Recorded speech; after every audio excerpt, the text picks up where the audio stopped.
اعوذ باللہ من الشیطان الرجیم بسم اللہ الرحمن الرحیم یسألونک عن الخمر والمیسر قل فیہما اسم کبیر ومنافع للناس واسمہما اکبر من نفعہما یسألونک ماذا ینفقون قل العفو کذالک یبین اللہ لکم الآیات لعلکم تتفکرون۔ اے نبی علیہ السلام، آپ سے شراب اور جوئے کے متعلق پوچھتے ہیں۔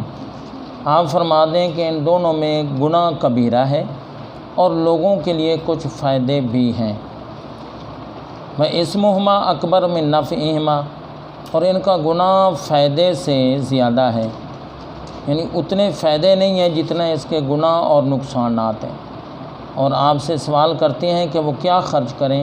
قُلِ الْعَفْوُ، آپ فرما دیں کہ زائد، کذالک یبین اللہ، ایسے ہی اللہ تعالیٰ تمہارے لیے بیان فرماتا ہے آیتیں، لعلکم تتفکرون، تاکہ تم غور و فکر کر سکو۔ آج ہمارا عنوان ہے شراب کے متعلق۔ قرآن مجید میں خمر کا لفظ آیا ہے شراب کے متعلق، اور خمر کا بیٹا اصلی معنی ہے چھپا لینا، ڈھانپ لینا۔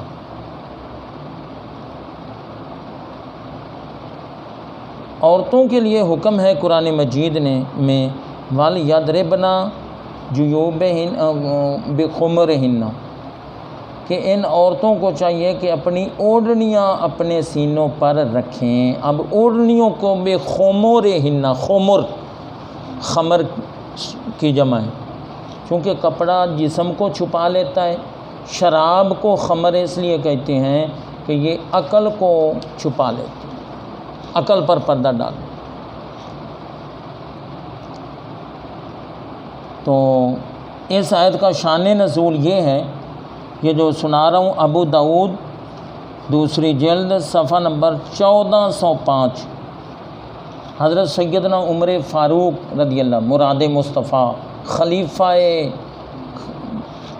مسلمین، امیر المومنین سیدنا عمر فاروق رضی اللہ تعالیٰ، آپ یوں دعا کرتے، یا اللہ خمر کے بارے میں کوئی شافی حکم نازل فرما۔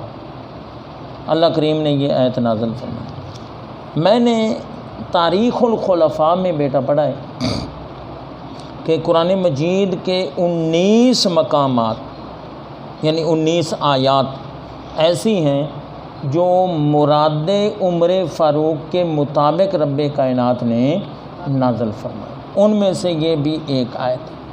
اور یہ جو شراب ہے اس کے متعلق 3 مرحلے ہیں۔ ایک یہی مرحلہ جو ابھی ہم پڑھ رہے ہیں سورۃ بقرہ میں، اور دوسرا مرحلہ ہے سورۃ نساء آیت نمبر 43 میں، کہ ایمان والو یا ایھا الذین آمنوا لا تقربوا الصلاۃ وانتم سکارا، کہ اے ایمان والو جب تم نشے کی حالت میں ہو تو نماز کے قریب نہ جاؤ۔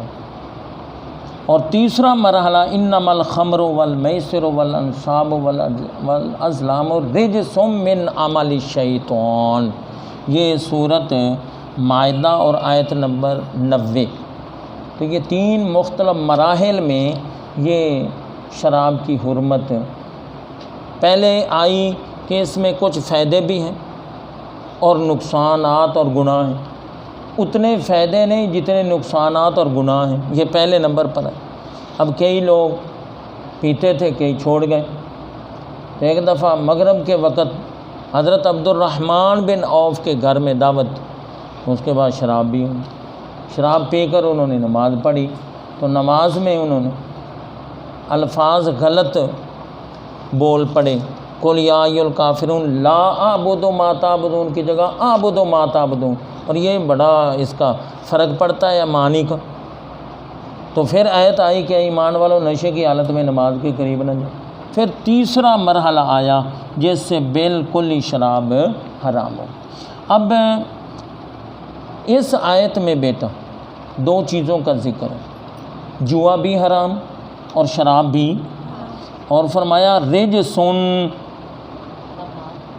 یہ ناپاک، کپڑے اور جسم پر اگر پیشاب اور خون لگ جائے تو کپڑا اور جسم ناپاک ہو جاتا ہے، اگر شراب لگ جائے تو وہ کپڑا اور جسم ناپاک ہو جاتا ہے۔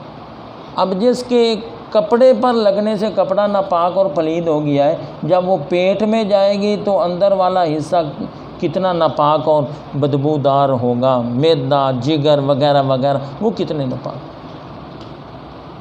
اور تیسرے نمبر پر فرمایا کہ یہ شیطانی کام ہے، جو شیطانی کام ہو وہ جائز نہیں ہوتا، حرام ہی ہوتا ہے۔ اور چوتھے نمبر پر دلیل یہ ہے شراب کی حرمت پر، اللہ فرماتا ہے اس سے رک جاؤ تاکہ تم کامیاب ہو جاؤ۔ اس کا مطلب شراب پینے میں کامیابی نہیں بلکہ شراب سے چھوڑنے میں۔ اللہ اکبر۔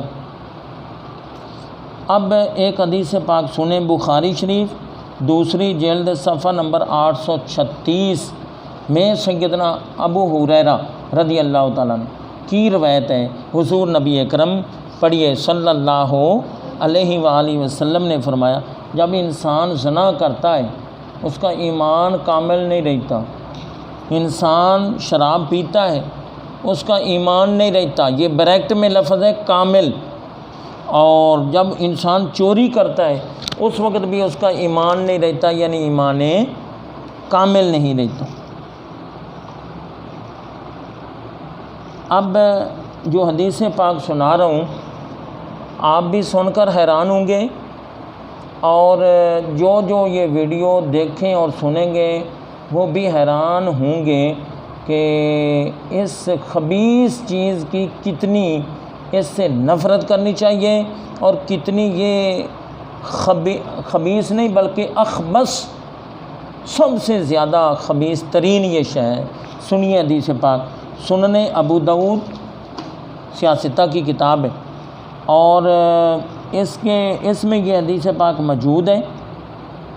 حضرت عبداللہ ابن عمر رضی اللہ تعالیٰ عنہ آپ فرماتے ہیں، حضور نبی اکرم صلی اللہ علیہ وسلم نے فرمایا، اللہ تعالیٰ شراب پر بھی لعنت کرتا ہے، شراب پینے والے پر بھی لعنت فرماتا ہے، شراب پلانے والے پر بھی لعنت فرماتا ہے، شراب بیچنے والے پر بھی لعنت فرماتا ہے، شراب خریدنے والے پر بھی لعنت فرماتا ہے، شراب نچوڑنے والے پر بھی لعنت فرماتا ہے، شراب بنانے والے پر بھی لعنت فرماتا ہے، شراب لادنے والے پر بھی لعنت فرماتا ہے، اور جس کے لیے لادی گئی ہے یا جس تک پہنچے گی اس پر بھی لعنت فرماتا ہے۔ میرا خیال ہے اس سے بڑھ کر اور حرمت خمر کے متعلق پھر آپ سن لیں، شراب پر لعنت نمبر 1، پینے والے پر لعنت 2، پلانے والے پر 3، بیچنے والے پر 4، اور خریدنے والے پر 5، نچوڑنے والے پر 6، بنانے والے پر 7، لادنے والے پر 8، اور جس کے لیے لادی گئی ہے 9 افراد پر بندہ لعنت نہیں کر رہا، حضور فرماتے ہیں رب لعنت فرماتا ہے۔ اب آپ اندازہ لگائیں، جس چیز کی طرف بھی شراب کی نسبت ہوئی، نچوڑنے والا، لینے والا، دینے والا، بنانے والا، لادنے والا، جس کے لیے لادی گئی ہے، اشارہ کرنے والا، بیچنے والا، پینے والا، پلانے والا، سب پر اللہ کی لعنت ہے۔ اب لعنت کا مطلب کیا ہوا؟ رحمت سے دوری۔ تو شرابی کو رب کی رحمت کہاں سے ملے؟ وہ اللہ کی رحمت سے دوری ہونی، اور کیا ہے؟ اللہ اکبر۔ ترمذی شریف کی حدیث پاک صفحہ نمبر 228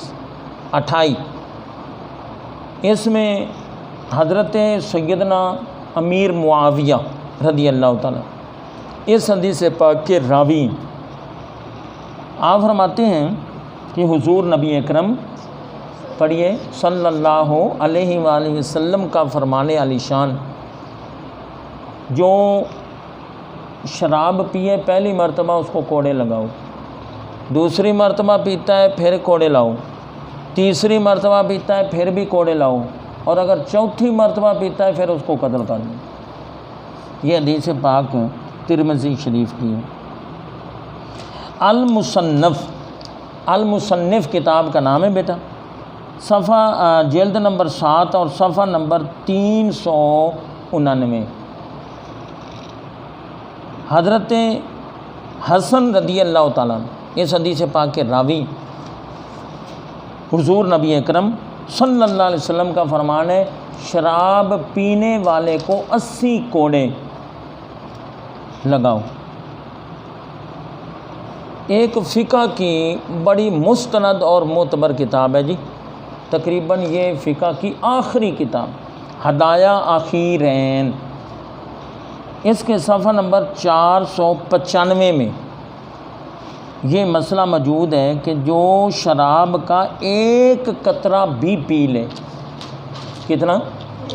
ایک قطرہ بھی پی لے تو اس پر بھی حد قائم ہوگی، یعنی اس کو بھی کتنے کوڑے؟ 80 کوڑے لگائے جائیں۔ اور باقی جو نشہ والی چیزیں ہیں، باقی چیزیں وہ جب تک نشہ نہیں دیں گی اس وقت تک سزا یا حد نہیں ہوگی۔ تو پیارے بچوں، آج شراب کے متعلق میں نے آپ کو یہ بتایا۔ میں نے تفسیر نعیمی میں ایک حضرت علی کا قول پڑھا تھا رضی اللہ تعالیٰ، وہ بھی آپ کو سنا دیتے۔ آپ فرماتے ہیں کہ 1 یا 2 قطرے کنویں میں گر جائے نا شراب کے، پھر اس کنویں کو بند کر دیا جائے، زمین کی سطح کے برابر مٹی ڈال کر اس کنویں کو بڑھا دیا جائے، پھر اس پر فصل کاشت کر دی جائے، پھر وہ چارہ کسی گائے کو ڈالا جائے اور وہ گائے وہ چارہ کھائے، اور چارہ کھانے کے بعد اس کا دودھ دہا جائے۔ حضرت علی فرماتے ہیں میں وہ دودھ نہیں پیوں گا۔ اللہ تعالیٰ اس خبیث چیز سے ہم سب کو بچائے اور اپنی رحمت اور فضل و کرم کا ساتھ عطا فرمائے۔